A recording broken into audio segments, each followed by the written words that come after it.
Hello there, XDA Developer TV. My name is Jordan, if you do not already know that, and today we're going to take a look at this little device, the Nvidia Shield.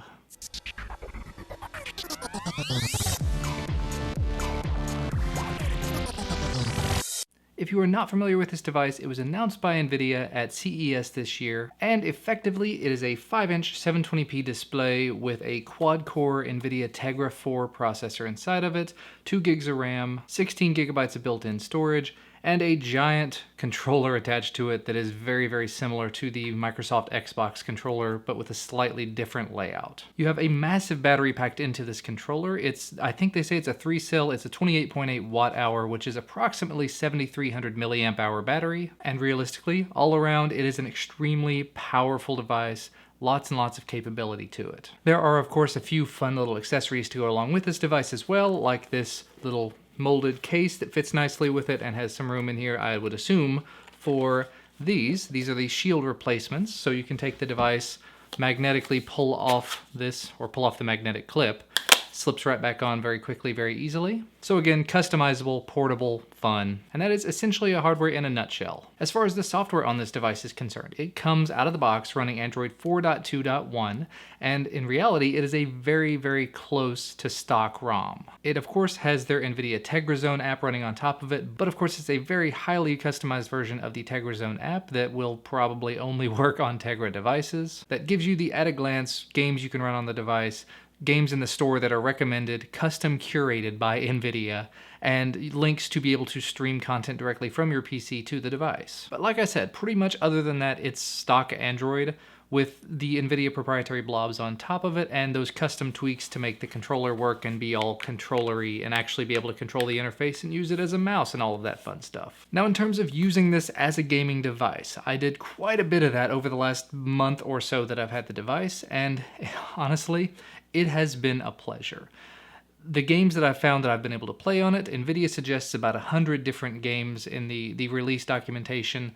Of those games, I've probably played a few dozen, probably in the neighborhood of 20 to 30 different ones. I'm not going to say that I played all 100 games because I did not buy all of those and I did not go out of my way to play all the ones that just didn't appeal to me. But of those that I did play, played a lot of the third-person RPG type games, played a lot of the puzzle games and things like Wind Up Night. My son absolutely grabbed on to Wind Up Night and will not let it go. Virtua Tennis, he is absolutely in love with, and he plays a ton of it. And that said, my son is 4 years old, so this controller, while a lot of people do complain about it for its size and its weight, a 4-year-old can pick up and use this in his hands. Like, he walks around with it and plays. But at the same time, he does occasionally sit down with it. And so, I mean, it's not something that a 4-year-old is going to hold up and be very, very comfortable using all the buttons.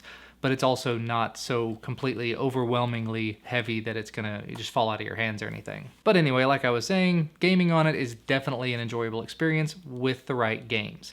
The list of games is still kind of small and still kind of growing, but the ones that are currently supported, I've had a very good experience with. Some of the highly recommended ones like Riptide GP played excellently. They're very, very enjoyable. And because this was a press review unit, it did come preloaded with some things like Dead Trigger 2, which I haven't actually made a video about yet, and some beta unreleased kind of versions of software that I'm not allowed to really release or anything. All of those things played very nicely, very smooth, very easy to get into, and the sticks control, like I said, very much like an Xbox controller with the triggers, the sticks. Very comfortable. In terms of non-gaming apps, I don't want to spend a ton of time on it, but there are some media apps you can use, of course. Netflix did not work out of the box in my experience, but there was an update not too long ago that enabled the use of portrait-only apps in the device so that things like Netflix can work. It was a little bit buggy the first time I tried it, but trying it again recently, it works perfectly. It goes on out to landscape mode and just works. But realistically, if you've paid $300 for a device like this, there's not a whole lot of chance that you're going to be spending a ton of time browsing the web on it or writing up emails or anything, but it is nice to have that option available. Now that said, for those sorts of things, you don't have a keyboard here. You don't have anything to input with, so you can use the sticks to kind of move around. But I found myself more often than not, if I had to type something, I would just grab it like this, and even that is not uncomfortable. It's just a little awkward and unbalanced. But still, the traditional Android experience works decently. The gaming experience, though, as long as it is controller supported, was a lot of fun. And moving on to the thing that really interested me, the PC streaming, the requirements for that are a little bit steep. You have to have a graphics card that is at least an Nvidia GTX 650 or higher, which means an investment of at least about $150 or more. I mean, those Nvidia cards do go upwards of $400 if you go for the really high-end ones. The GTX 760 that I use is about $250 retail. And like I said, the GTX 650, the bare minimum one you can use to do the streaming, I was able to find some in the neighborhood of $120 when I looked online. I think eBay, you could probably find some for about that price, maybe a little less. But that's to get the bare minimum experience, and you know nobody wants that. Additionally, there's sort of an unwritten rule, but a suggestion there that you should use a dual band 802.11n router, making sure you have one that supports 5 gigahertz. That said, I did test it out using an old school 802.11g 2.4 gigahertz only Linksys router, and I was able to stream PC games to the device with with limited problems. The games went kind of blocky and not really glitchy or anything, but just not visually appealing enough. But I did manage to work out getting a 5 gigahertz router, and it's just been a great experience ever since, and honestly, fixed all the network problems that I had here at my house because I was getting very low external connection speeds, and now I'm up to full speed. That's awesome. So it's sort of a win-win. But I have been playing a lot of different games using it. I've played things like Skyrim and Borderlands 2, which I have a full video of that over on my Tool Plays gaming channel. Played a little bit of Dishonored, and of course I spent quite a lot of time, hours and hours in fact, playing the Penny Arcade Rain Slick Precipice of Madness. Probably said that title wrong. I played the third installment of that for a long time because honestly it plays better with a controller because the keyboard layout on it is just terrible, and playing it on a screen like this, very appropriate because you're not really into it for the graphics, you're into it for the RPG quality, and it's just one battle ended, the next battle begins over and over again, and then you look down and it's been 4 hours and wait a minute, I'm still playing this. So for PC streaming, I've definitely had a very good experience with one minor caveat. Like I said, the hardware is a little bit high end to get into. Not that bad really, but it is a little bit pricey. But the problem that I've seen is on occasion, because you're running a 720p screen, some of the stuff can be a little bit difficult to see. When you're trying to read text or something, like reading a note or something in Dishonored or in Skyrim, it's going to be a little bit more difficult to read. That's something you just kind of get used to, and there are ways that you can change the field of view in these apps to make them a little bit larger appearing, so that may be fixable. To be entirely honest, I would love to see if I could get Minecraft running on here through PC streaming, because the Minecraft in the Play Store does not support controllers, unfortunately, and probably never will. But that's really neither here nor there. And just to go ahead and throw it out there, because this is a development site, this device is definitely developer friendly, which honestly, speaking of something from Nvidia, that's a little bit surprising. It does come locked from the factory, which sounds like a bummer, but that's just sort of to protect the end user. Very quick and very easy to get it unlocked. I have not actually done that myself, but it's a fast boot OEM unlock, no issue there. And in the article over on the portal that I've written to go along with this, I have provided a link over to the instructions for unlocking it, for rooting it using Chainfire's Super SU app. And XDA recognized developer Agribrin has been doing lots and lots of support in the Shield forum, providing factory images for the device, providing links on ways to build your own copy of the software if you want to do that, providing, just dealing with a lot of the issues that people have been having in there.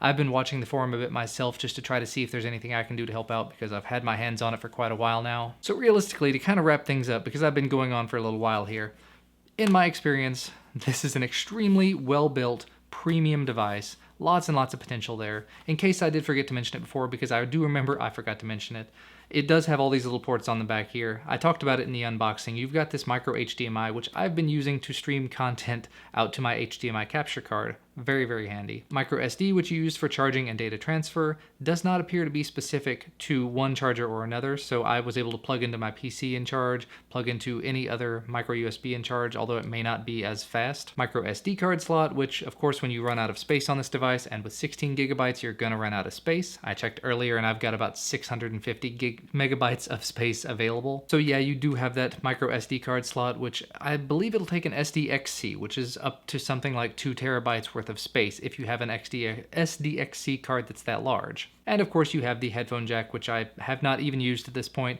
because it does have built-in Bluetooth and you can control your audio with Bluetooth if you have Bluetooth headphones. But yeah, to kind of wrap things up and sum things up, because like I said, I've been talking for a long time, very comfortable to play on, for the games that work on it. For the games that don't, it can be extremely frustrating, but at that point, it's not a fault of Shield, it's not a fault of Nvidia, it's not a fault of anybody but the game developer for not supporting controllers, because controllers for Android have been out for quite a while. And you might actually be saying, why buy something like this instead of just putting a controller on my insert device here?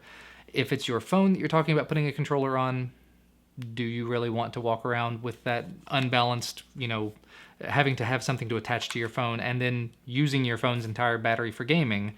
Or do you want to have a separate device that is, precision designed to be comfortable and to all fit together very nicely? In my case, my phone is not powerful enough. It's nowhere near as powerful as this device is. So this is definitely a step in the right direction for me in terms of gaming, and in terms of just being able to get up and walk away, walk to another room in my house and play games from Steam anywhere in the house.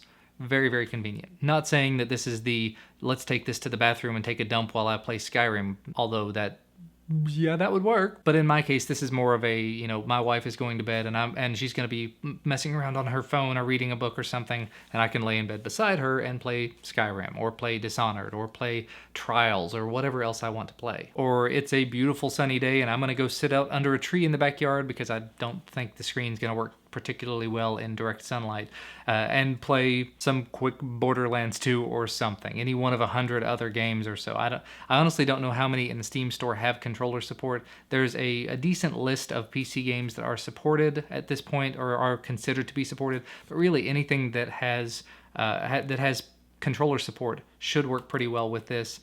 Keep in mind there are some out there that are still partial controller support, so they're not going to work particularly well, simply because you're probably going to have to be at the PC to interact with some things, some elements that'll pop up. But I've played things from first-person shooters to third-person RPG-type games to racing games to puzzle games and everything on this, and honestly, everything that works with a controller has been very, very fun. Battery life has been much, much longer than any other device I've ever had my hands on, at least in terms of actually using the device. When I can sit down and play games for hours and hours and hours and still have it have half battery left when I'm done, that's very, very handy. And honestly, this is going to be one of the first things I stick in my bag on the way to XDA DevCon, so I'm going to be playing this on the plane. There's probably a lot more that I could say about the device because really, I am super impressed with it and I'm very happy to have it in my hands. But for the sake of time, I'll just go ahead and direct you over to the article I wrote for the XDA portal. I'll have a link to that down in the video description, which that will also link back over here, so yeah. But that's going to be about all from me for today. As always, thank you so much for watching. Make sure to hit that like button down below if you like this video. Share it with your friends if you want them to know all about the wonderful awesomeness that is the Shield. This was not in any way paid for by Nvidia. This is a genuine, honest review. Oh, and also make sure to subscribe to receive our content as soon as it becomes available. And make sure to check out my gameplay channel for all of these Shield-related gameplay videos that I'm going to be putting up. I've got, I think, 2 up currently, and I've got a bunch more that I'm going to be putting up over the next week or 2. And thank you so much for watching, and I will see you again on Friday.